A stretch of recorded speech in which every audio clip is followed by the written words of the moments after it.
Hi everyone.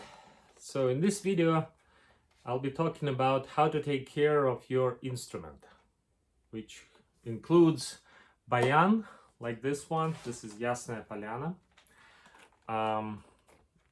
Or accordion, which will have a piano style keys on this side, on the right side. This is my right side. Same on the left.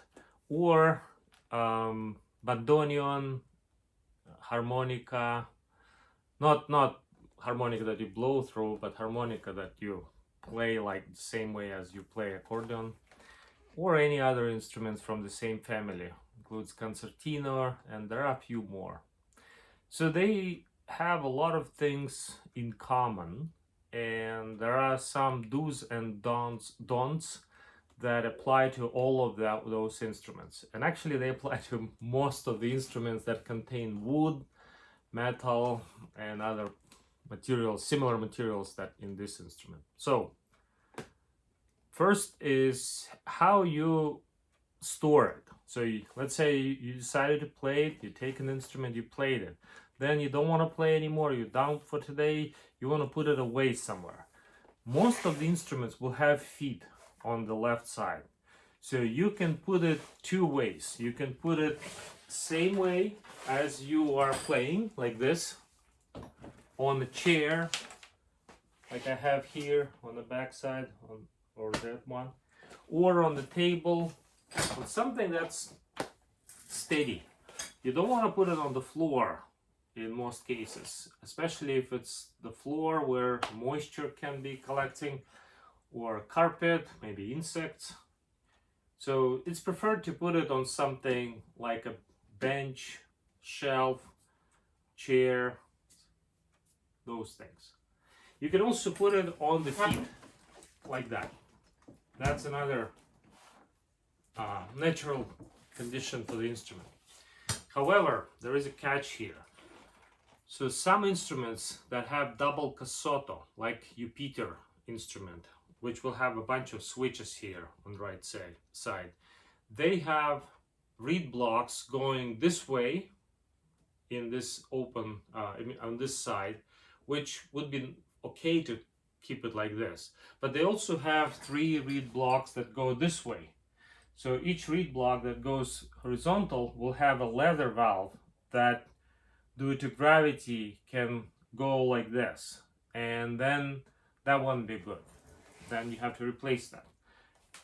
In order for this to happen, the instrument has to be sitting like that for quite a long time. So if you're putting it like that for a couple days, that's not a problem, even for a week. But if you store your instrument like that for years, you're most likely going to be seeing that leather will be sagging and it needs to be replaced. It's not like catastrophic, that's not a big deal, but that's not recommended. So say you put it like this, for Yasnaya Polyana, that's not a problem. It does not have switches, there is no casotto, it's just 2 voices, all the reeds like this, reed blocks, and so that's not a problem. You put it like this, it would be a good advice to cover it with something. So here is an example of the cover. So it's a homemade cover. Basically, maybe your grandma used to do sewing, and they have covers for the sewing machine. So this is kind of similar. So you put it on the table, and then you can cover it with something like that. So if someone can make one for you, your mom, wife, grandma, awesome. So you can have this. You can make this out of many kinds of fabrics, and you can make a couple layers. So you put really soft on the inside, so when you pull it on, it doesn't scratch, doesn't damage the instrument. An easy and cheap way to make it: if you have an old sweater, all you do, you can cut off sleeves and sew it, or even if you don't cut it, you just bring them in and just use your sweater over your instrument. It will work, especially if you have a larger size sweater. Another way to store it would be to put it in a case.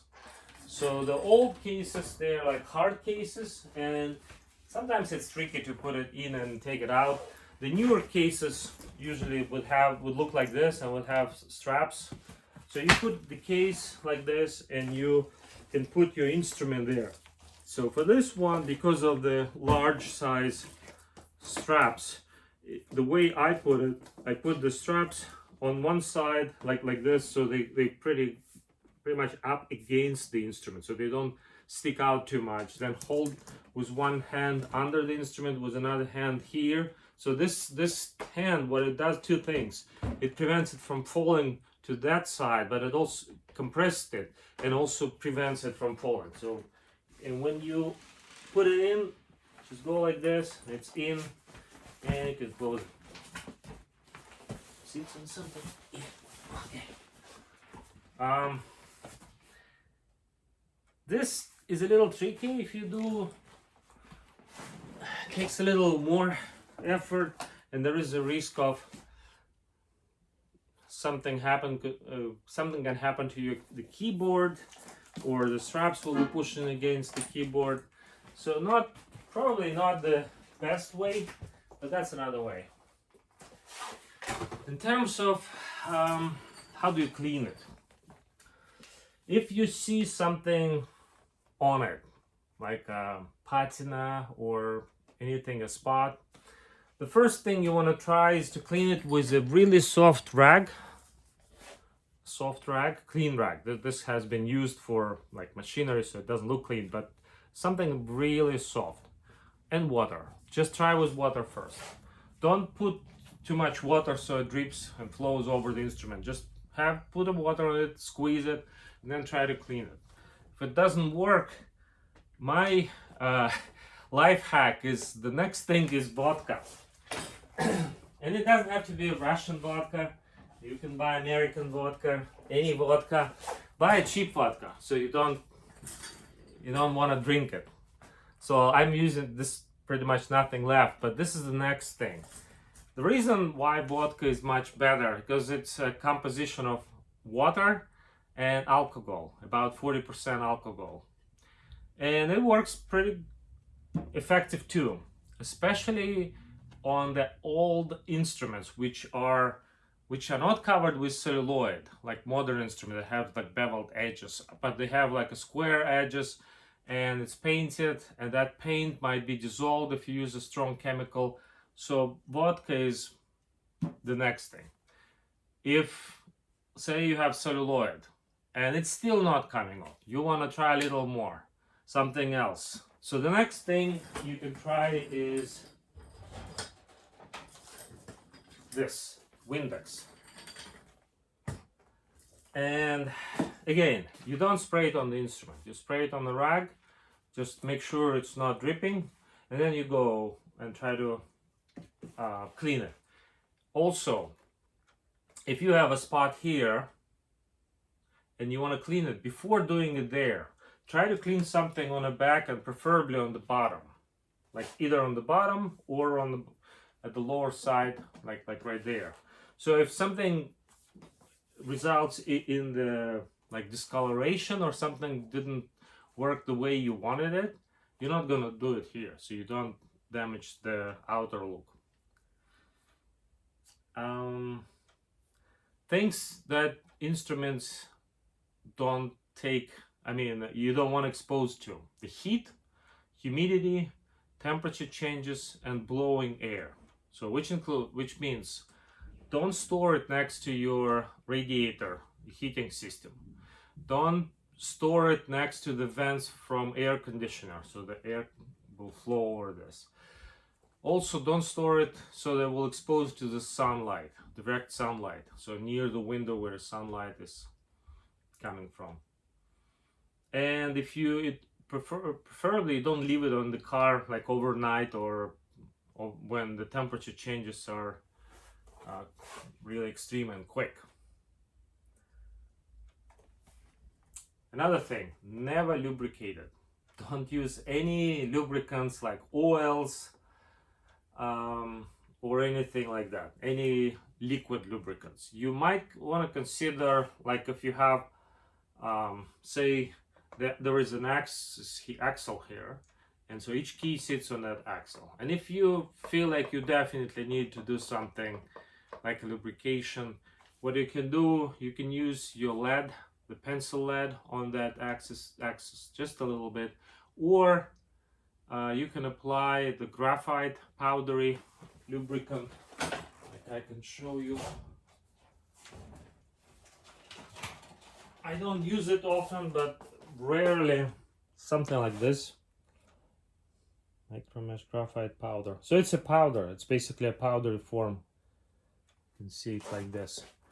And so it's not, it's very, basically you apply it and you work it in and then take as much off as you can. So it only stays, like you can see it on my finger, basically. In order to take everything off, I gotta wash my hands. It's not gonna come off by itself. But it makes much more slippery the surface if it has any roughness. But no oils, no liquids, nothing else that could result in collecting dust. So that's the way you want to think of it. If you feel like you have some substance, and if that substance, when dust falls on it, it stays on that surface. That's not good for accordion, because that's what's going to happen with it. It's going to collect the dust. Okay, so say you've been playing, and then there is a sound coming out of the left side. Something like you're not pressing any buttons, but there is a sound. So something in mechanics in there gets stuck. So what do you want to do? First thing you want to do before you even open it, you keep your straps on the shoulders like that, and lean like forward, and then try to play a little bit and try to find the notes, the buttons that would play that note. I don't have any stuck notes right now, but if I would, that's the first thing I would do. Play something, just see, and then do like this as you play, and that would help. If that's mechanics, that will help to bring it back to normal position. You can this usually does not require leaning, tilting it forward. Usually that one is, because all the linkage that connects the button that you press with the valve, it's the sliders, like pieces that go horizontal this way. So by tilting it forward, you using gravity to help you to bring them all back this way. If it doesn't work, take this cover off and try to find it. Where is that? Which one is playing, and then you can bring it in normal position. When you open this, you'll be scared. You might be scared how many parts are there. There is a lot of parts there. So at first it feels like really too many, but then once you understand what they do, you might find it's pretty easy and obvious how to fix it.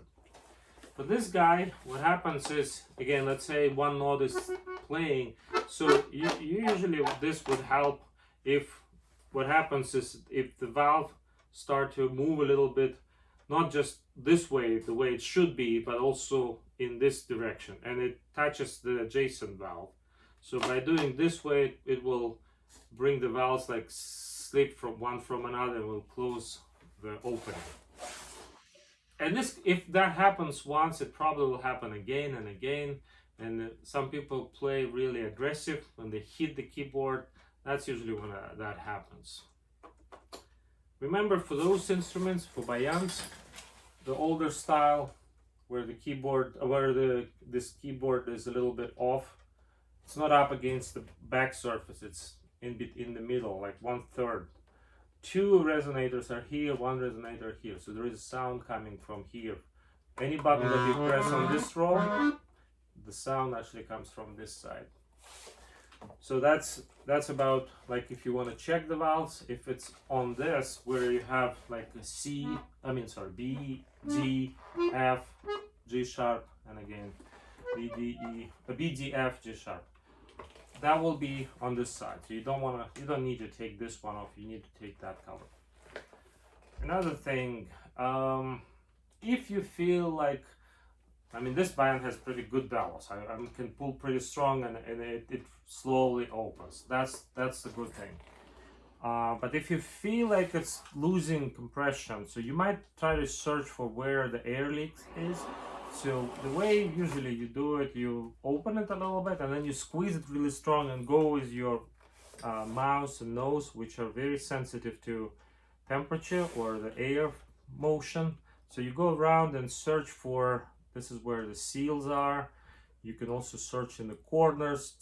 Frequently the leakage in the bellows would be near the corners, near this corner or that corner, and there are same on the bottom. So you would flip the instrument and do the same thing. You can set it on a surface and search for it. The seals, if they need to be replaced, you can see what the seals are. So the really old instruments, like leather probably, or like a foam. I mean, certain things everyone can do, almost everyone can do by himself. What else? Cleaning the instrument before you perform. Say you want to perform and you have some fingerprints on it. So again, you take a rag, you might want a soft rag, put some water and just clean it. You can use the soap, a little bit of soap, and clean it with the soap, and then wash it with water, a little bit of water, and then let it dry. That should be fine. So start with the least aggressive. In terms of chemistry, the least aggressive chemical, such as water. Straps are, the expensive ones are made out of leather and felt, I mean not felt, sorry, the plush or the fabric that's really soft. There is some foam inside, so if you soak them, if they got water in it, so you just need to let them dry. Again, just taking care as you would with the leather. You don't need usually that leather refreshener on them. I've never done that, and I don't recommend to put anything like leather, whatever they call them, but they leather paste. I mean, they will be, again, this will be bad thing because it attracts dust. Those are the basics, and for those of you who maybe knows some other, would like to share some other things that people could do, just put it in the comment. And so people who are watching the video, they can also check comments and see. I'm sure there are many other things that can be shared about how to take care of your instrument and make it last long time and look nice and play well. Oh, one more thing. Sometimes, especially if we're talking about the high notes, those notes. Sometimes you get one note that like doesn't play one way. I mean, I don't have it here, but the first thing you want to do before you even open it, say it plays one way but doesn't play that way. So what you want to do? You want to try to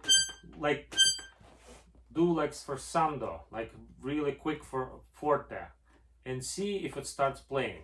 And sometimes I even do like this. So let's say you push the note. Let's say I want to on the one that plays on the opening. So you take it and you just, like when you hit it up against your knee, but at your leg, so you really abruptly trying to start opening the bellows. You can do the same thing. Basically what you're looking for is the really quick and strong airflow to that voice. And if that reed doesn't play, then you want to open it and find it and blow air through that. Those are the basics. Again, thank you very much for watching. Please share in your comments other things that you want to share. Actually, one more thing about vacuum cleaning. I just thought of something. So usually dust settles on horizontal surfaces, on the top of horizontal surface. So it will be here. So you can take a brush and just remove. If it sits like this for a while, then you will see dust here if you don't have cover. So that's quickly with a brush. You can use vacuum cleaner or even dust blower to blow the dust from it. Same thing with the keyboards. Sometimes if you buy those dust removal for the electronics, the cans with the compressed air or compressed something, you can blow here and you will see how much dust will fly. Usually, to do that, you want to take that cover off so the dust has easy way to get out of this. Same thing on the left side. You don't have to do it often. It's just once in a while. Once, I don't know, every 5 years or so. Okay, thank you very much. I wish you a peaceful day. Bye.